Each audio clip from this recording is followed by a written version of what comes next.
Hello people, I'm Kirsten. Today, I'm going to be answering the top 10 most Googled questions about how blind people do things. As with every question, there are multiple answers, so please remember that I'm speaking for myself as a blind individual, and these might not apply to every single blind person. I'll do my best throughout each answer to provide alternatives and explanations to the extent possible based on what I know about other people in the blind community, but just a quick disclaimer. Don't forget to subscribe as well, because yes, these are the top 10 searched questions, but in reality, blind people do a lot of things that sighted people are not searching for. So without further ado, let's get into it. Number 1. How do blind people dream? People are fascinated by whether blind people have dreams. Sorry to break it to you, everyone. Yes, we dream, and basically, it's the same as real life. I will say, I do know some blind people who went blind later in life, meaning that they started off being able to see, and those people often have dreams as if they were sighted. That's because their mind has the sensory understanding and the kind of capacity to know what something visually means and how to interpret visual things. I have a very small amount of vision. It doesn't really help me very much. So often, I mean, it's just as I would live. Sometimes I do have these weird dreams that are like, I'm kind of this disembodied presence in the dream, and I don't really see anything. It's all hearing, and those are pretty interesting. But I don't know, that maybe it's like astral projecting or something. Maybe I'm actually just possessed. I don't know. Number 2, how do blind people read? Most people know that blind people can read with their fingers. The language is called Braille, and it's comprised of 6 dots in a cell, and you learn how to read Braille just as a sighted person would learn how to read print. You just start with basic words, you work your way up to things that are more difficult, etc. I started learning how to read Braille when I was in preschool. But many blind people don't know how to read Braille at all, or prefer not to use Braille simply because it's really bulky. The 5th Harry Potter book, for those of you who are Harry Potter fans, shout out below if you're a Harry Potter fan. But for those of you who are, you know that the 5th Harry Potter book, Order of the Phoenix, was huge. In Braille, that was 13 volumes, and it's so big actually that all of my Braille books are in my grandma's basement because I just have nowhere to put them in my DC apartment. But there are ways to put Braille into small kind of forms. As you can see, I have a jar of cumin that I got from Whole Foods, and as you know, this is a regular spice jar, and there's no way, if you can't see, to differentiate between cumin or cinnamon or whatever else, right? So I have a little machine that puts Braille on a clear label, and I'll hold it up so you can hopefully see. Can you see that, Joe? We're good. Awesome. So I wrote in Braille cumin, and the way that I figure out the spices is that I take my finger and I run it across like this. This is cumin. Every language has different symbols in Braille for the different letters, because languages like Spanish, for example, have the ñ or the I acentuada. Those require different symbols because we can't like draw a line over Braille. It doesn't work like that. So when I was in school, I had to learn how to read Braille in 5 languages because I just was taking those in class, and you know, do what you gotta do in this life. But as I said, Braille is really bulky, so what many people choose to do instead is use media that is much more portable. For example, audiobooks. I am obsessed with Audible. I love scrolling Audible and finding books and downloading them, listening to them.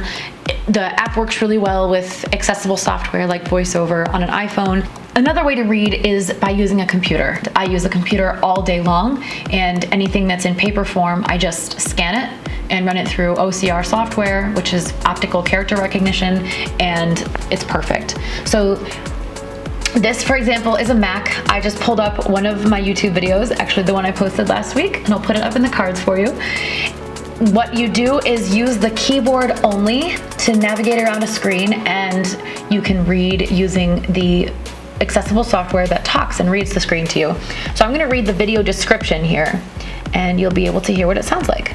Hello people, I'm Kirsten. As promised in last week's video, today I'm showing you how blind people learn about fashion, pick out styles we like, and find out how things look on us since we cannot see in the mirror. When you go with someone you trust who you know will be brutally honest and knows your style, shopping is so much fun. Number 3, how do blind people see? I understand what the deeper meaning of the question is, and that is, how do blind people function? How do we get around? Because so many people who can see, I've heard from friends and family, cannot imagine, they can't fathom what it's like to not be able to use their eyes. Blind people see using the rest of their senses. I use my hearing, my sense of smell, my fingers, as I just demonstrated with reading, but I also feel everything. It drives Joe nuts because we go to the store and I'm constantly picking things up from the shelves and I'm like, what is this? What does this say? What is this? Over here, what is this? And Joe is like, can we go home, please? But that's how we see. We use our senses. And I used to freak people out because I would know what their breath sounds like based on, like, if they sigh. You don't realize that there's a little bit of your voice in your sigh, in your breath. And I think it's just because when we listen to someone talk, you also get to know someone's breathing patterns and what their breath sounds like. And then by accident, you learn what someone sounds like when they're breathing. It's crazy. My sense of smell, I often will try to figure out where I am based on what something smells like. That's because I can't use my eyes, and you do whatever you need to do to get around. So that's how we see. Number 4. How do blind people drive?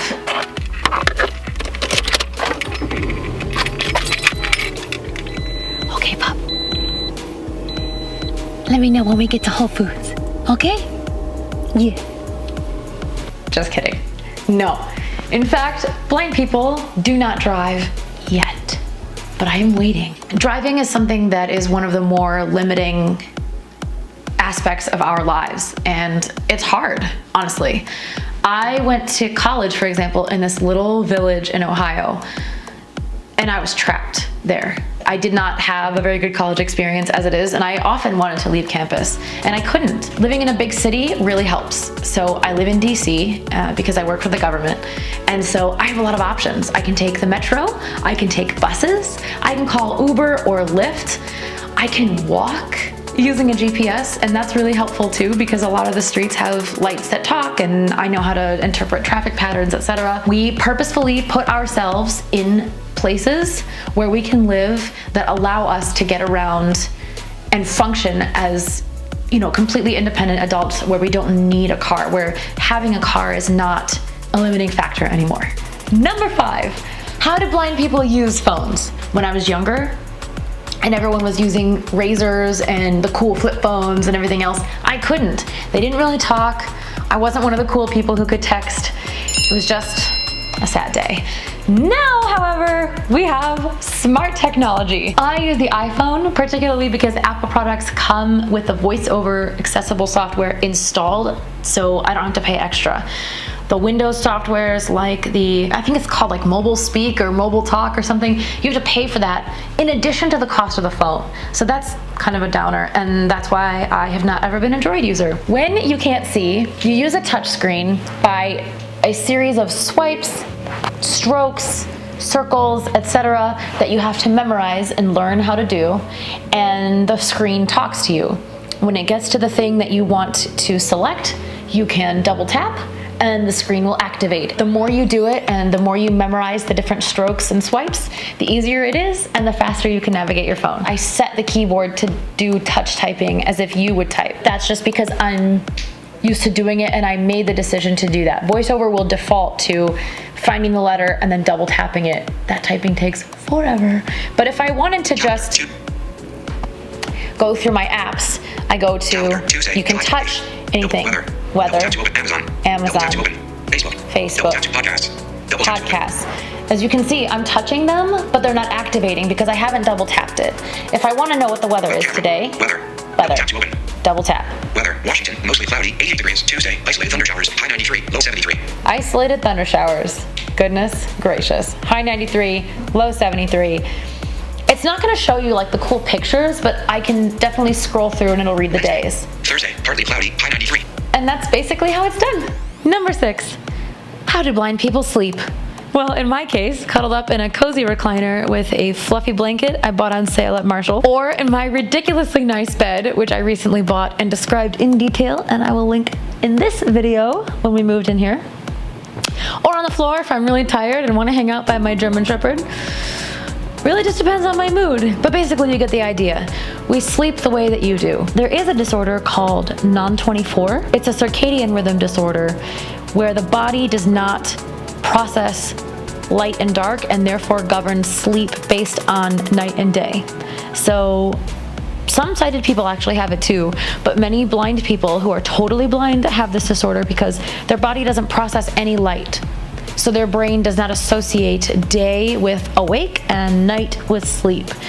This becomes really difficult when you're a professional with a day job, so if you know anyone with non-24, please be nice to them. Number 7, how do blind people write? This is actually similar to the reading question, and the answer is there are various forms. This is an old school, and anyone who's blind will know that it's old school Perkins Brailler. There are 6 dots, 1, 2, 3, spacebar, 4, 5, 6. The paper is slotted into this front part. The only reason I'm not writing on it and showing you is because when I took the Brailler out to make this video, I learned to my dismay that several facets of it are broken. So I need to get it repaired. Until I do, basically the point is that it can create Braille. We use this thicker paper, like cardstock. I used to have to carry this around when I was in school to all of my classes so that I can write in Braille, and yeah, it was a process. We also use things like what I showed you with the spices. This is the Braille label maker. So it's like this. You spin this dial, and there is Braille all along here. You line it up with this part, and then it like spits out label, and then as you can see, the letters correspond. So even if you can see, you could get one of these things and help your blind friend Braille things, and it's super, super, super, super useful. So I am going to Braille Joe's name.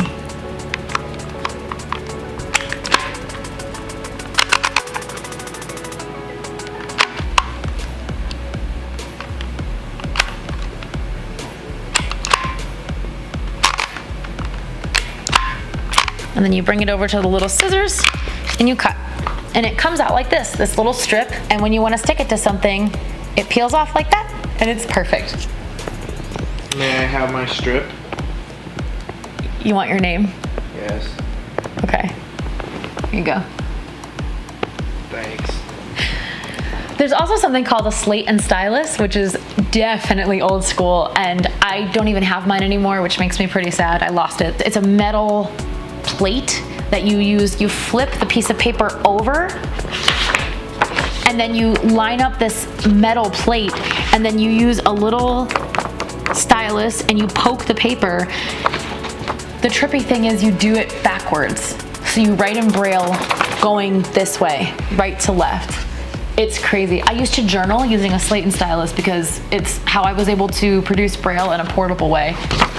And then, as I said with reading, most of the time, the more convenient and portable methods are used. So cell phones, computers, tablets, iPads, etc. Because they're so accessible now, oftentimes that's how I write. I use them to send messages, emails, write school papers, etc. Number 8, how do blind people wipe? I cannot explain to you the number of alternatives I thought of to demonstrate this to you. And then I thought, you know what? Let's keep it PG for the friends at home, okay? So, we will demonstrate. This is my bottom. It is an apple for any blind people watching. And this is toilet paper, which we would use to clean our bottoms. You just do what you have to do, and then you start from the front, clean everything out, wipe up the back, and then throw it away in the toilet. That's it. I think The real thing people want to know is, how do we know when to stop wiping? How do we know that things are nice and clean and pretty down there again?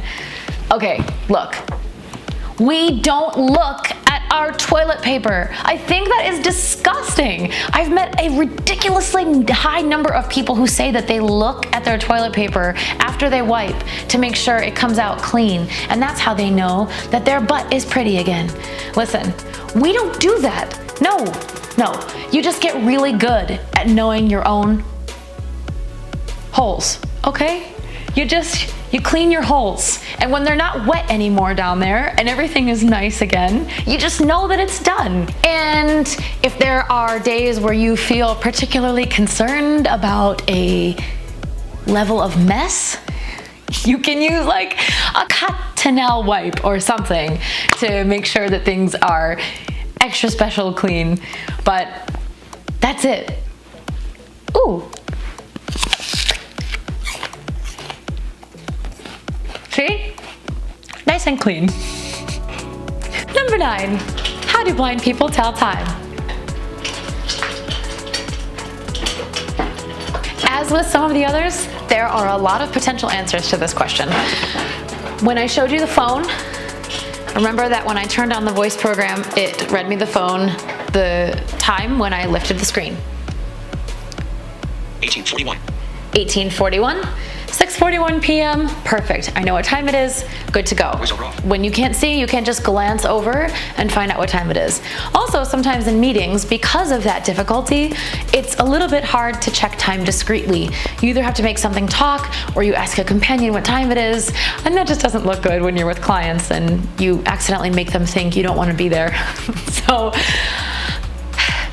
I have a Braille watch. This is an incredible tool. I love it.